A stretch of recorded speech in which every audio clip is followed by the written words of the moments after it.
boleh lihat ke malaikat, jin, dosa, pahala, syurga, neraka?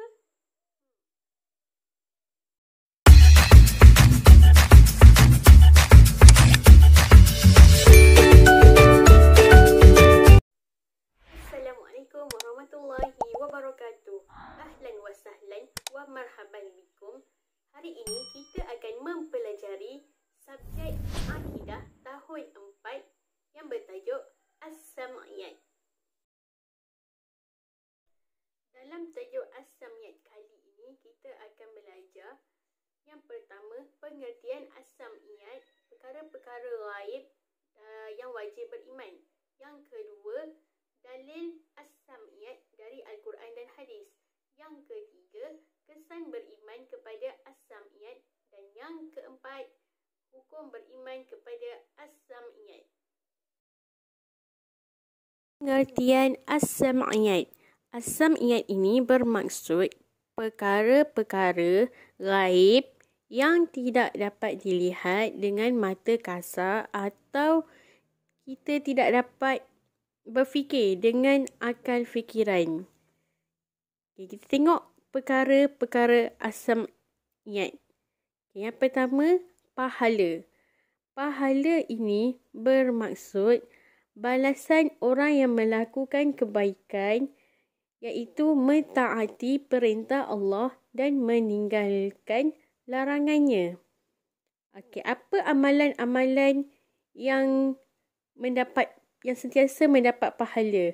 Yang pertama, sentiasa mengingati Allah. Yang kedua, melakukan perkara kebaikan. Yang ketiga, niat yang ikhlas. Yang keempat, meninggalkan perkara yang dilarang. Seterusnya, perkara-perkara As-Sam'iyat yang lain. Dosa bermaksud balasan orang yang melakukan kejahatan. Alam barzah bermaksud alam kubur.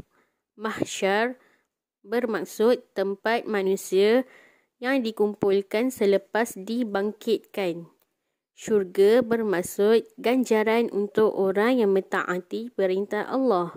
Neraka bermaksud tempat orang yang mengingkari perintah Allah. Malaikat bermaksud makhluk yang dijadikan daripada cahaya. Jin bermaksud makhluk yang dijadikan daripada api. Mizan bermaksud alat timbangan amalan antara amalan baik atau buruk sewaktu kita hidup.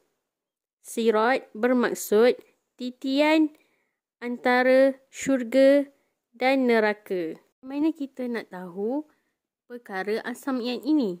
Melalui Al-Quran dan As-Sunnah. Ini bukti dalil kewajipan beriman dengan perkara As-Sam'iyat dalam surah Al-Baqarah ayat 3.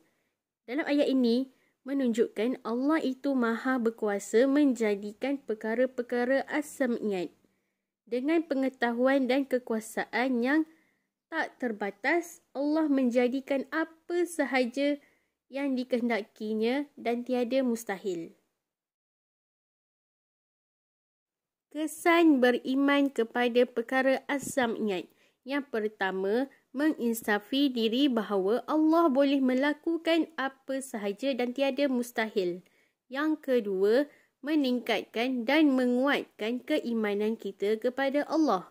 Yang ketiga, membuat persediaan untuk menghadapi kematian dengan cara beriman kepada alam barzah, iaitu alam kubur, mahsyar, hisab, syurga dan neraka, pahala dan lain-lain.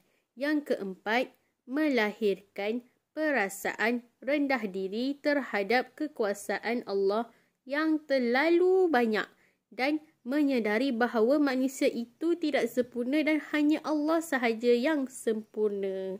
Hukum beriman kepada perkara As-Sam'iyat. Yang pertama, meyakini dan beriman kepada perkara As-Sam'iyat adalah wajib. Yang kedua, perkara As-Sam'iyat hanya boleh diketahui melalui Al-Quran dan hadis Rasulullah sahaja. Dan isi kandungan dalam Al-Quran dan hadis tersebut adalah benar.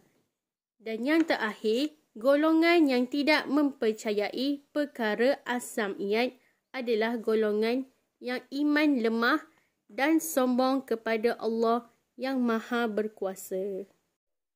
Terima kasih bagi yang menonton dan faham untuk tajuk kali ini. InsyaAllah Ustazah akan terangkan tajuk lain pada masa akan datang.